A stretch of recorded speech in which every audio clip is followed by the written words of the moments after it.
মায়েদের কাজ শুধু জ্বালায়। ছোটবেলায় জোর করে করে খাওয়ায়, সেই খাওয়ার চোটে বড় হয়ে গেলে বাইরে থেকে ফিরলে যত ফিটফাটি থাকো না কেন, শুনতে ঠিক হবেই, আরে শরীর কি খারাপ হয়ে গেছে রে, ওখানে তো আর মায়ের হাতে খেতে পাস না। তারপর বাইরে যাওয়ার সময় সে যেখানেই হোক, পড়তে চাকরি করতে, এত খাবার পোঁটলায় বেঁধে দেবে, কে বোঝাবে?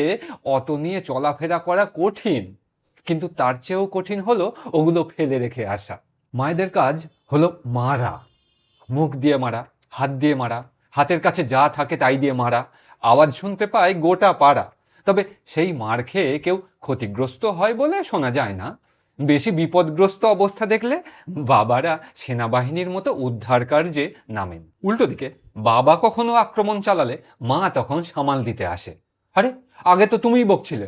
জানে, সাথে এটাও জানে যে বাবা ফেললে পরমাণু বোমা ফেলে দিতে পারে, তার চেয়ে বরং সরিয়ে নিয়ে যাই, ও ঠুকঠাক করে টুকটাক যা সাইজ করার আমি করে নেব। মায়েদের কাজ খাবে না। আরে জানো তো দেরি হবে, তোমার খাওয়ার পরে ওষুধ আছে না? থাক না, তোকে না দিয়ে কি খেতে পারি? কোন ওষুধে এমন শক্তি পায় কি জানি। হ্যাঁ, কি জানি বলে পার পাওয়া যায় না, মারা সব ধরে ফেলে। এই সত্যি করে বলতো তোর কি হয়েছে?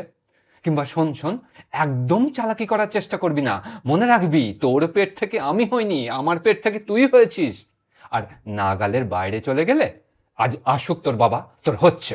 তো এরকম অনেক কিছু হয়, মায়েরা অনেক কিছু সয়, ধারণ করার কষ্ট জানে, পায়, হারিয়ে ফেলার ভয়। বিনিময় বিনিময়ে কিচ্ছু চায় না তার।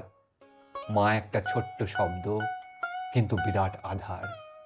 মায়েদের কাজ শুধু মায়েরাই তা জানে। আজীবন সন্তানের সুখ চেয়ে যায় প্রাণপণে।